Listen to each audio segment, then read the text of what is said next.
চতুর্থ শ্রেণীর গণিত বইয়ের আজকের ভিডিওতে আমরা ৮৬ পৃষ্ঠা নিয়ে আলোচনা করব। তো ৮৬ পৃষ্ঠায় দেখো দেওয়া আছে যে কোনো সংখ্যার গুণনীয়ক নির্দিষ্ট, এটা বলছে মানে যে কোনো সংখ্যার গুণনীয়ক নির্দিষ্ট। যেমন এর আগে আমরা আগের পৃষ্ঠায় ১২ এর গুণনীয়কগুলো দেখলাম যে নির্দিষ্ট এগুলো। তো আমি গুণিতক ও গুণনীয়কের মধ্যে একটা সম্পর্ক খুঁজে পেয়েছি। এটা কে বলতেছে? রাফি বলতেছে। যেমন ৩ ও ৪ হলো ১২ এর গুণনীয়ক। দেখো এই যে আমরা ১২কে যদি ভাঙি তাহলে এইভাবে এই ৩ গুণ ৪ সমান কিন্তু ১২ আমরা লিখতে পারি, কারণ ৩ আর ৪কে গুণ করলে ৩ ৪ ১২ হয়। তাহলে এখানে ১২ এর গুণনীয়ক হচ্ছে ৩ এবং ৪, এটা হচ্ছে কি ১২ এর গুণনীয়ক। ১২ এর গুণনীয়ক কত? ৩ এবং ৪। তো আবার ৩ ও ৪-এর গুণিতক মানে ৩-এরও গুণিতক কত? ১২। কীভাবে? ৩কে যদি আমরা ৪ দিয়ে গুণ করি তাহলে ১২ পাচ্ছি, আবার ৪-এরও গুণিতক ১২, কারণ ৪কে যদি আবার ৩ দিয়ে গুণ করি তাহলেও ১২ পাচ্ছি। তাহলে দেখো ৩ ও ৪-এর গুণিতক হচ্ছে ১২, আবার ১২ এর গুণনীয়ক হচ্ছে ৩ এবং ৪। তো আমি গুণনীয়কগুলোর মাঝে সম্পর্ক পাই। আমি গুণনীয়ক মাঝে কি সম্পর্ক পাই? দেখো আমরা আগের পৃষ্ঠায় দেখছি যে ১২ এর যে গুণিতকগুলো সেগুলো আমরা এই যে ১ গুণ ১২ সমান সমান ১২, আবার ২ গুণ ৬ সমান সমান ১২, ৩ গুণ ৪ সমান সমান ১২। তো এইভাবে কিন্তু আমরা এই ১২কে বিভিন্নভাবে ভাঙতে পারি।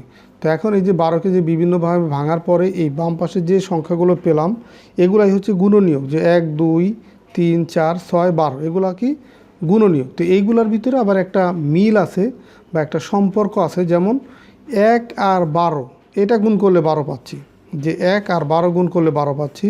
এই ২ আর ৬ গুণ করলে ১২ পাচ্ছি, ৩ আর ৪ গুণ করলে ১২ পাচ্ছি। দেখো এই যে একটা মিল আছে এই দুইটার সাথে, আবার এই দুইটার সাথে, আবার প্রথমটা শেষটার সাথে একটা সম্পর্ক আছে। তো গুণনীয়কগুলোর মাঝে একটি জোড়া আছে যাদের গুণফল হচ্ছে ১২। সেই জোড়াগুলো কি? ১ আর ১২, ২ আর ৬, ৩ আর ৪, এই যে একটা জোড়া আছে।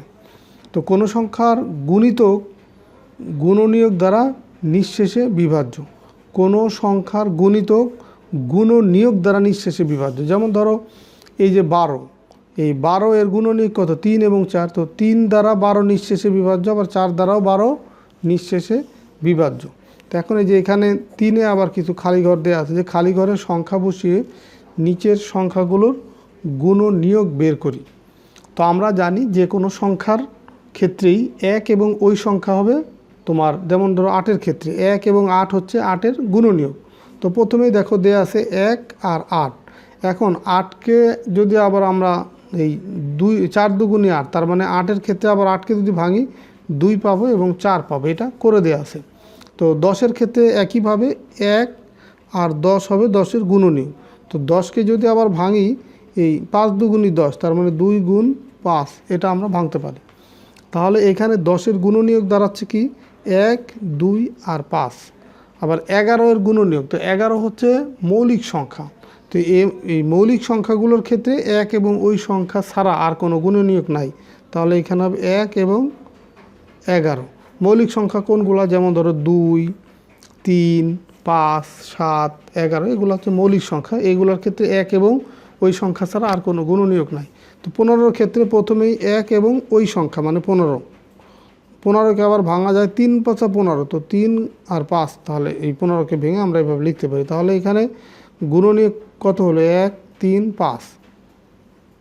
তাহলে এই দুইটা হচ্ছে ৮-এর গুণনীয়ক, এই দুইটা ১০-এর গুণনীয়ক, আর ১১-এর গুণনীয়ক হচ্ছে এই দুইটা, আর ১৫-এর গুণনীয়ক হচ্ছে এই যে এই তিনটা ১ ৩ ৫। আবার এই ৮-এর ক্ষেত্রে আমি যে ১টাকে বাদ দিচ্ছি, এই ১ সহ কিন্তু এই দুইটা, আবার ১ সহ এই দুইটা, এই হচ্ছে গুণনীয়ক। এখন ১ নম্বর যেটা দেখো, নিচের যে সংখ্যাগুলো ১৬-এর গুণনীয়ক সেগুলোকে বৃত্তচিহ্ন দেই। তো এইখানে যে সংখ্যাগুলো আছে এইগুলোর ভিতরে কোন কোন সংখ্যা ১৬-এর গুণনীয়ক? যেমন দেখো এই ৪ দিয়ে ১৬কে নিঃশেষে ভাগ করা যায়, ৪ ৪ ১৬, তার মানে ৪ হবে ১৬-এর একটা গুণনীয়ক। আবার দেখো ৫ হবে না, ৬ হবে না, ৭ হবে না, ৮ হবে ১৬-এর গুণনীয়ক, কারণ ৮ দুগুণই ১৬। তাহলে ৮ দিয়ে ১৬কে নিঃশেষে ভাগ করা যায়। ৯ ১২ কোনোটাই হবে না, এই ১৬ হবে, কারণ ১৬ দিয়ে ১৬কে ভাগ করলে আমরা ১ পাবো, তার মানে এই ১৬ও হচ্ছে ১৬-এর একটি গুণনীয়ক। তাহলে এইখানে যে সংখ্যাগুলো আছে তার ভিতরে ৪ ৮ ১৬, এই তিনটা সংখ্যা হচ্ছে ১৬-এর গুণনীয়ক। ২-এর ক্ষেত্রে দেখো 2-এর ক্ষেত্রে আছে যে নিচের যে সংখ্যাগুলো 8-এর গুণনীয়ক সেগুলোকে আমরা এই ধরনের একটা সিম্বল দিই। এটা কি বলছে যে 18-এর গুণনীয়ক। তো 18-এর গুণনীয়ক দেখো 3, 6, 18, তার মানে এই 3 হচ্ছে 18-এর গুণনীয়ক। 3, 6, তার মানে এই যে 6ও কিন্তু 18 একটা গুণনীয়ক। এরপরে দেখো এই 4ও হবে না, 8ও হবে না, 9 আবার হবে। 9 2 18, তার মানে 9ও হচ্ছে 18-এর গুণনীয়ক। এরপরে 12, 15 কোনোটা হবে না, আবার 18 হচ্ছে 18-এর গুণনীয়ক। তাহলে এইখানে এই 4টা সংখ্যা হচ্ছে 18-এর গুণনীয়ক।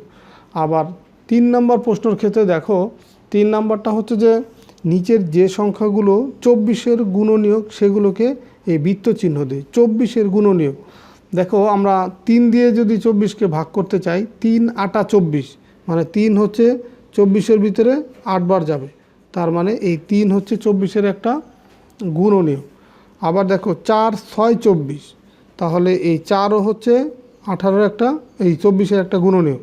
4 6 24, মানে 6ও তাহলে 24-এর গুণনীয়ক, কারণ 6 দিয়ে যদি 24কে ভাগ করি তাহলে পাবো 4, বা 4 দিয়ে 24কে ভাগ করলে পাবো 6, তার মানে 4 6 দুইটাই কিন্তু 24-এর গুণনীয়ক। আবার 8ও 24-এর গুণনীয়ক, 8 দিয়ে 24কে ভাগ করলে পাবো 3, 3 8 24।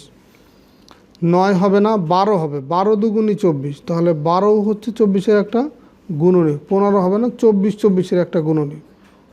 তাহলে দেখো আমরা কিন্তু যে কোনো সংখ্যার গুণনীয়ক কীভাবে বের করতে হয় সেটা কিন্তু তাহলে বুঝে ফেললাম। তাহলে এই ছিল তোমাদের 86 পৃষ্ঠার আলোচনা। তো ঠিক আছে, সবাই ভালো থাকো, সুস্থ থাকো। পরের ভিডিওতে আমরা 87 পৃষ্ঠা থেকে আলোচনা শুরু করব। আল্লাহ হাফেজ।